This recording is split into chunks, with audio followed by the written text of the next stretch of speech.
Bine ați revenit la un nou vlog, Marca. Pass for Pair. Suntem la stația centrală de autobuz de la Berlin și destinația noastră de astăzi este Nuremberg. Un oraș pe care nu l-am mai vizitat, dar pe care de-abia așteptăm să-l vedem. Și dintr-o zonă care este foarte populară aici în Germania, anume Bavaria. Așa că stați aproape și nu uitați, like, share, subscribe. Și alte alea. De data aceasta am ales să folosim Flixbus în călătoria noastră de la Berlin către Nuremberg, datorită faptului că era mult mai accesibil decât călătoria cu trenul, chiar că noi avem abonamentele de la Deutschland Ticket. Cred că a fost undeva la 20 de euro pentru fiecare. Călătoria noastră va dura aproximativ 5 ore, iar dacă alegeam să folosim Deutschland Ticket și astfel doar trenurile regionale, nu și trenurile de mare viteză, cred că voiajul nostru dura undeva la 6-7 ore, dacă nu, cred că chiar mai mult, nu mă râs. Cam așa, nu? Bine, deci e foarte util Deutschland Ticket, dar în cazul în care vrei să mergi în niște arii importante ale Germaniei, gen cum suntem noi din Saxonia în Bavaria, cel mai bine ar fi să găsești un transport cât mai rapid și cât mai ok din punct de vedere preț, unul singur, Flixbus-ul. Da. Și când ești într-un oraș major din o anumită zona Germaniei, să folosești Deutschland Ticket. Deci, cum suntem noi, de exemplu, în Nuremberg, o să ajungem la Munich cu Deutschland Ticket și chiar din Munich o să ajungem în altă țară, Da. în Salzburg, în Austria, tot cu același bilet. Așa, când rămâneți aici ca să aflați multe secrete privitor la cum se călătorește în peste 5 țări, doar cu 58 de euro. Da. Și vreau să vă mai zic că am achiziționat biletul online de pe site-ul Flixbus, dar puteți să descărcați și aplicația mobilă și să luați biletul de acolo. Și am mai observat în gara aceasta, în autogară, că se pot achiziționa biletele și chiar și de aici au un ghișeu special, dar și un automat de unde puteți lua biletele.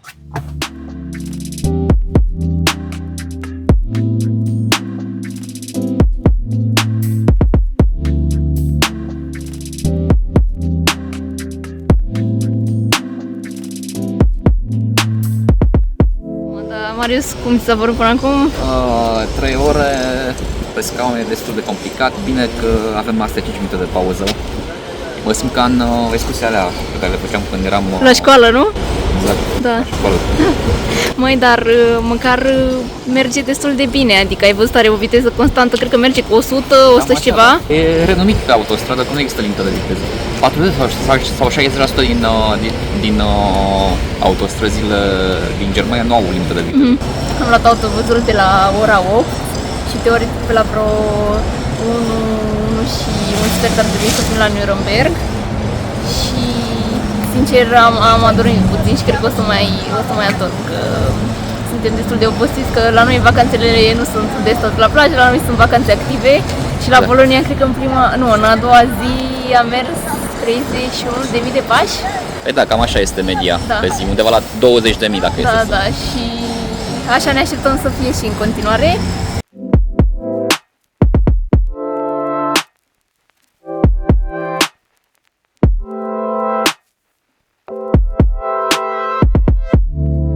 Și după 5 ore de mers cu autobuzul am ajuns în Nuremberg. Da, încă de când cobori în autobuz poți să observi construcțiile medievale, deci ce poți să spun mai mult de atât? Adică... Pare deja impresionant. Exact. Oricum, mergem, mâncăm ceva, ne ducem la cazare și apoi revenim să explorăm în detaliu. Da, și vă luăm cu noi și la masă în curând, pentru că această călătorie de 5 ore ne-a făcut foame.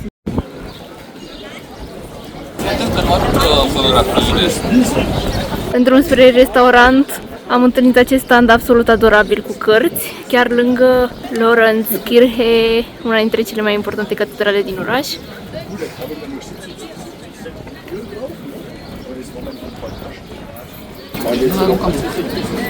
Îmi face tare!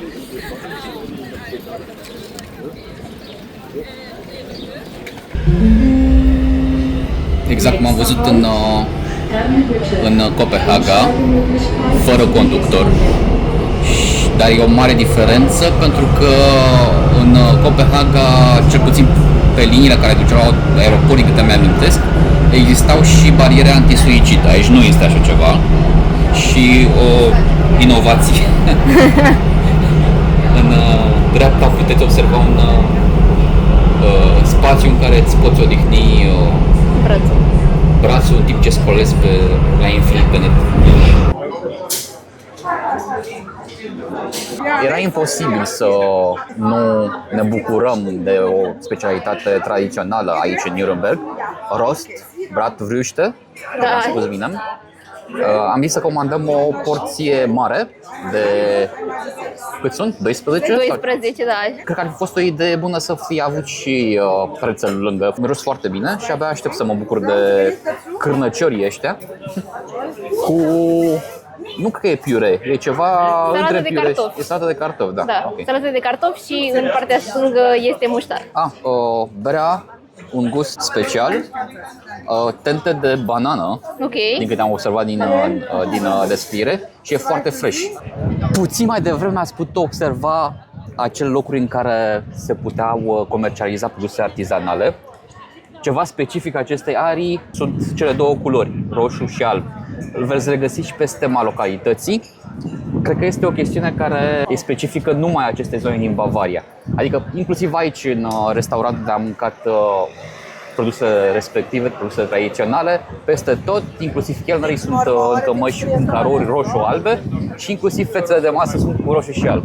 Că tot aminteam de stema orașului Nuremberg, o puteți regăsi pe fațadele clădirilor administrative în general, vulturul imperial în stânga, vulturul german imperial și în dreapta acele 5 diagonale alb-roșii. Și după ce am mâncat am ajuns și la cazare. Este o garsonieră micuță, dar este foarte, foarte drăguță. Și aici un Marius, și el și mai drăguț. Avem patul și prosoapele aici. În partea stângă o chicinetă utilată cu tot ce ai nevoie, inclusiv mașină de spălat în partea de jos și cuptor cu microunde sus. Îmi place că este decorată foarte simplu, dar cu gust. Și vă arăt imediat și baia. Avem și televizor, pe care nu știu dacă o să-l folosim pentru că stăm doar noapte aici. Și baia, și aceasta foarte drăguță și așa minimalist. Și nu o să vă vină să credeți cât am plătit pe această cazare. A fost 40 de lei, dar aici e un mic disclaimer pentru că am avut niște puncte pe Revolut și am plătit doar diferența. Altfel ar fi fost, cred că 390 de lei pe noapte fără mic dejun, dar și așa ar fi fost accesibil. Chiar la intrarea în centrul vechi al Nurembergului întâlnim Handwerkerhof, adică Curtea Artizanilor, un spațiu dedicat micilor afaceri de artizanat. Este un loc foarte drăguț și intim, unde mai întâlnim și cafenele și restaurante și este un bun punct pentru a începe explorarea în centrul vechi al Nurembergului. Interesant despre acest loc este că a fost conceput ca atracție turistică, fiind inaugurat în aprilie 1971, cu ocazia împlinirii a 500 de ani de la nașterea lui Albrecht Dürer, cel mai cunoscut rezident al orașului. Am început să ne plimbăm și prin centrul vechi și ne-am abătut puțin de la bulevardul principal pentru că am văzut această străduță absolut încântătoare. Mi se pare așa pitoresc aici și diferit față de ce am vizitat noi în Germania în ultimul timp, dar asemănător totuși cu orășelele din Saxonia. Biserica din fața noastră se numește Lorenzkirche, fiind dedicată Sfântului Laurențiu. Este o catedrală medievală în stil gotic, finalizată în a doua jumătate a secolului XV. Una dintre cele mai importante biserici protestante din Bavaria, Lorenzkirche a fost devastată în al doilea război mondial, dar restaurată ulterior la forma pe care o vedem astăzi. Foarte ciudat ansamblul ăsta statuar, o iguană fix în centrul grupului statuar și diferite momente aparte, nu știu, sunt niște schelete foarte ciudate. Are și chiar o parte grotescă în statuie și am citit despre ea că reprezintă cumva evoluția unei căsnicii sau ceva de genul acesta. Nu știu cine a fost autorul, nu știu exact cum a fost primită de oraș, dar mi se pare puțin ciudățică. sincer. Uite, de exemplu, aici este motivul pelicanului care își ia din propria carne ca să hrănească pui. M-am intrat pe internet ca să ne lămurim cu această statuie, că nu știam exact ce și cum. Este o portretizare a unui portret scrisă de un autor german, iar poezia respectivă se numește Married Life, adică căsnicia. Am intrat într-un ED ca să ne luăm ceva de băut și te-a întâmpinat acest roboțel care face cafea. Japonia! Da, exact, ne simțim ca în Japonia. Franconia. Regiunea cărei capitală este orașul în care ne aflăm acum? Capitală neoficială chiar. Capitalul neoficial, ok. Da, dar evident este capitala neoficială, dar culturală și economică acestui loc. Am luat niște căpșuni, ne-am oprit puțin mai devreme la un magazin să ne luăm niște apă și am văzut aceste căpșuni care arătau foarte bine. 90% distrus în timpul celor de-al doilea război mondial, la fel ca Dresda. Dar arată impecabil orașul ăsta și de aceea nu e de mirare că este un oraș turistic și al doilea cel mai important oraș din landul Bavaria. Este absolut încântător. Cred că v-am spus și când ne îndreptam spre restaurant, atunci când am intrat în oraș, că ne-a fermecat. Construcția medievală a început să aibă o altă utilitate. Acum, când am ieșit de la magazin, de exemplu, una dintre ieșirile stației de metro se află chiar sub un turn al unei cetăți medievale. Da, era turn de apă, din ce am citit. Și n-am mai întâlnit genul ăsta de abordare. Deși ei în Germania fac lucrul acesta, dar este prima oară când i-au dat o utilitate atât de practică, fiind intrarea către o stație de metrou, chiar în centrul vechi al orașului. Și ne aflăm într-o piață care este puțin mai liniștită decât cele de la bulevardul principal din centrul orașului, dar cu toate acestea suntem înconjurați de două biserici care sunt destul de impresionante. O fântână cu un ansamblu statuar monumental. Da, dar controversat. Mie mi-am amintit de ce avem noi în față la TNB, de alegoria aceea. Ok. E fix aceeași idee. Da. Că ai spus că e un autor german și ansamblul respectiv ilustrează una dintre operele sale. Este clar mai liniștit decât Berlinul din care am venit și chiar dacă este cald, este mult mai respirabil, sincer. Bine, în drum spre Nuremberg a prins și ploaia, adică nu... Ne-a așteptat prognoza, ne-a mințit din nou, pentru că noi de la Bologna, din excursia noastră de câteva zile la Bologna, ne-am aventurat în Berlin, am stat o zi și apoi am plecat la Nuremberg. Și vremea la Berlin zicea că o să fie regulă, prognoza de acolo zicea că o să fie în regulă, dar seara trecută ne-a prins puțin ploaia. Dar a fost în regulă, n-a fost chiar atât de grav. Foarte bune căpșunile din Franconia, le recomandăm. Nuremberg este cunoscut pentru viața sa culturală și în special datorită faptului că este orașul în care s-a născut și a rezidat unul dintre cei mai cunoscuți artiști germani tuturor timpurilor, Albrecht Dürer. El a fost pictor, sculptor și gravor, dacă nu mă înșel. Administrația Nurembergului îl celebrează prin faptul că a denumit aeroportul din oraș cu numele său, dar și în oraș veți regăsi peste tot poze cu el, inclusiv suveniruri. Am văzut când ne-am plimbat în zona cu magazine de artizanat, inclusiv turtă dulce învelită în portretul lui Albrecht. Da, într-un ambalaj cu portretul său. Da, nu cu glazura, era într-o cutie cu chipul său și mi s-a părut drăguț. Autoportretul este faimos, adică... Da.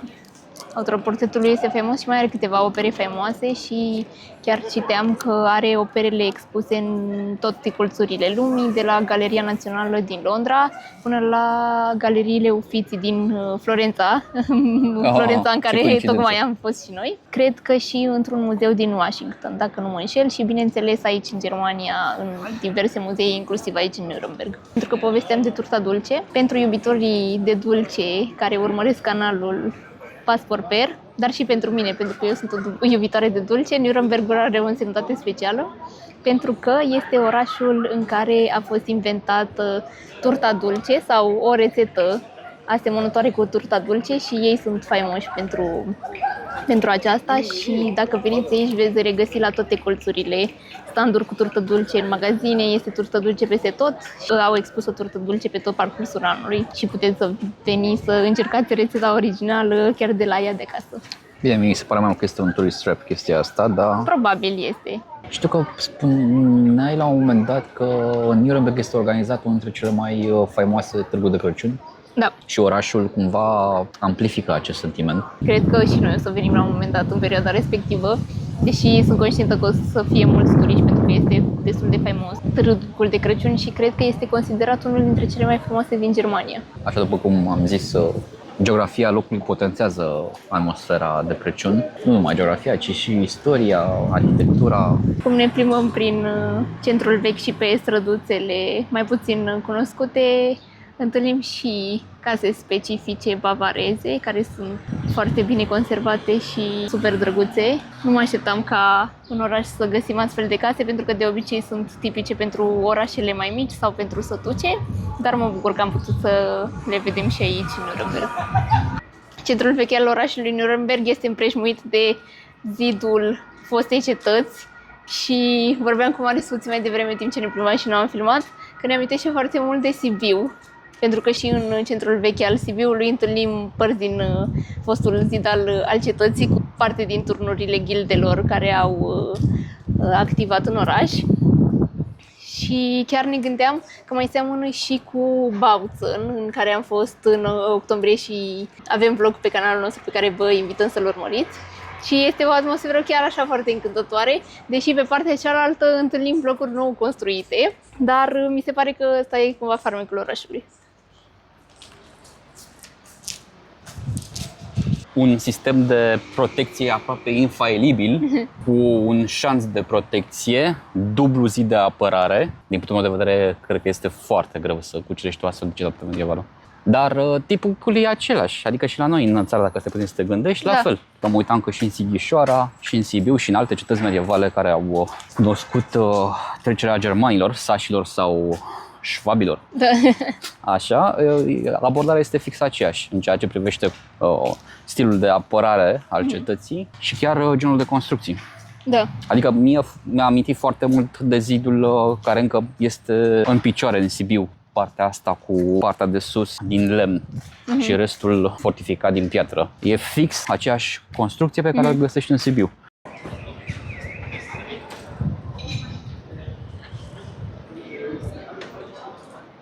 Când vă veți plimba în centrul vechi și veți traversa pe podul spre partea cealaltă a orașului, veți întâlni această clădire construită în secolul al XIV-lea cu rolul de spital, unde erau îngrijiți bătrânii, dar și persoanele fără posibilități. Acum este un restaurant și ceea ce îl face special este faptul că este construit peste râul Pegnitz, cel care străbate orașul, fiind astfel unul dintre cele mai fotografiate locuri din Nuremberg.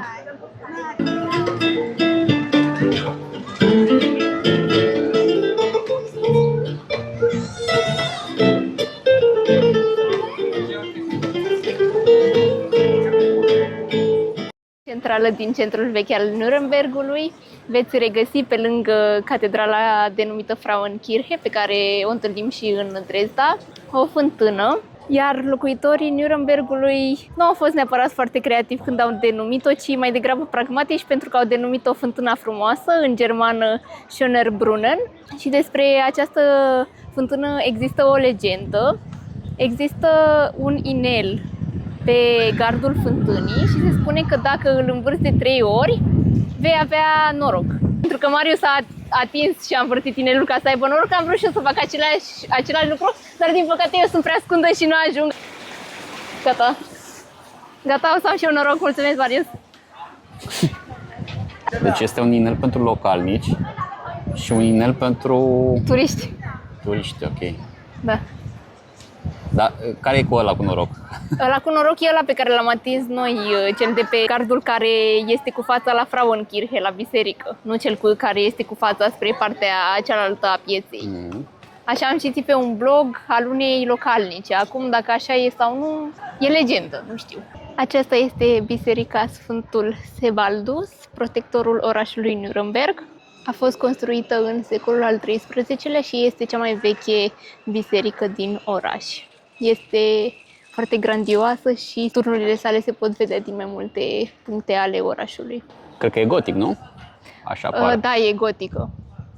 Tot spuneam că centrul orașului a fost distrus în proporție de 90% în timpul cel de-al doilea război mondial. Aveam aici și câteva instantanee din acest teribil moment al istoriei. Dar, din nou, este impresionant, cum am spus și la Dresda, faptul că au reușit să construiască centrul vechi și că ne putem bucura de monumentele care dăinuiesc de atâtea secole.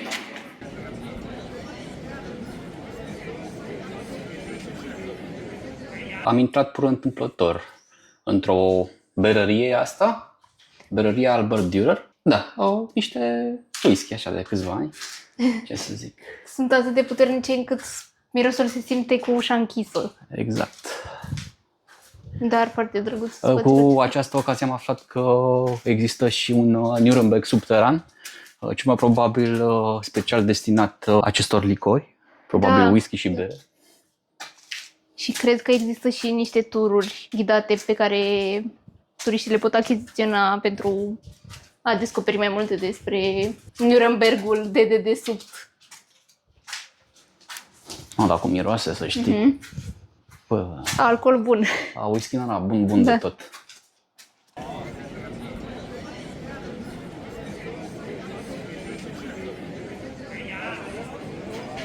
Veliștea asupra orașului de la Castel este absolut impresionantă. Plimbându-ne pe străzile orașului, ne-am dat seama că Nuremberg este absolut fermecător, dar văzându-l de aici de sus, mi se pare că este dublat acest sentiment. Am intrat pe Weisgerberstraße, una dintre cele mai frumoase și idilice străduțe din centrul vechi al Nurembergului și pe drept cuvânt, pentru că suntem înconjurați numai de case în stil bavarez, foarte bine conservate și, sincer, cred că acesta este locul meu preferat din oraș. Din străduța cea mai idilică din centrul Nurembergului am întâlnit cea mai bună gelaterie din Germania, probabil. Nu știu, Artizanală. Da, mă având să spun, să dau acest verdict. Marius a luat o înghețată sandwich cu niște cookies, iar eu mi-am luat 2 cupe, una cu lavandă și fistic și cealaltă cu mentă și ciocolată. Iar acest loc este absolut adorabil, este pe această străduță și avem privenicea asta super drăguță în spate. Toate aromele arătau foarte, foarte bine. Doamne sfinte, ce bune e! O să mai venim și mâine aici. Categorii. O să lăsăm în descriere numele gelateriei, în cazul în care vreți să veniți să degustați înghețatul de aici. Păreri, impresii despre Despre? ce ai văzut acum la sus, la cetate? Din păcate acum era închis și n-am putut să intrăm în interiorul curții castelului, însă priveliștea către oraș este minunată. Cred că am și surprins un cadru în care spunem asta. Dar înghețatul asta a meritat cei 20.500 de pași. Momentul de răsărit al zilei. The next day. Bună dimineața! Pentru că ieri am ajuns spre seara la castel, era închis, așa că am decis să ne întoarcem astăzi, având în vedere că mai avem câteva ore până să pornim spre următoarea destinație.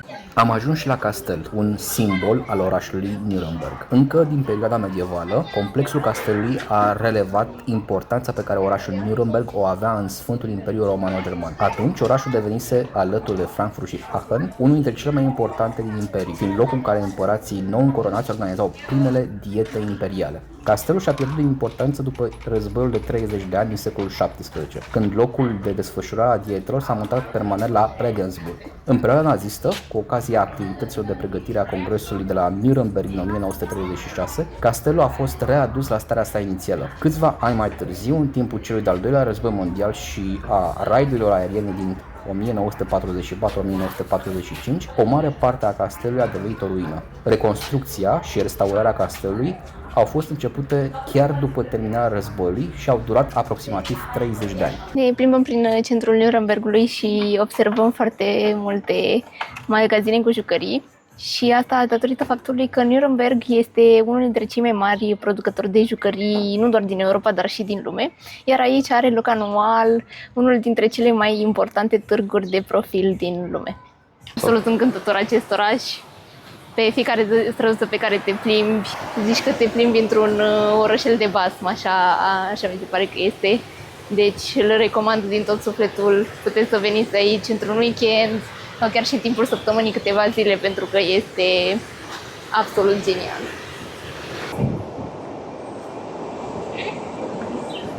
Ne aflăm pe unul dintre cele mai pitorești locuri din Nuremberg. Este unul dintre podurile de lemn care străbate râul Pegnitz și mie mi se pare absolut impresionant cum pe parcursul secolelor orașul a reușit să-și păstreze acest vibe medieval și este ca un loc rupt din basme. Puteți vedea în spatele nostru alt pod. Cu regi și regine, cavaleri de astea. Acesta a fost vlogul nostru din Nuremberg. Sperăm că v-a plăcut. Pe noi orașul ne-a fermicat într-adevăr și cred că o să mai revenim aici pentru că ne-a plăcut destul de mult.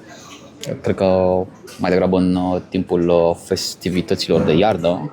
Chiar sunt foarte curios să văd în ce fel se schimbă acest oraș atunci. Da. Așa că nu uitați, like, share, subscribe și... Alte alea și ne vedem cu un nou vlog data viitoare. Pa! Ți-am zis, Marius, 2050?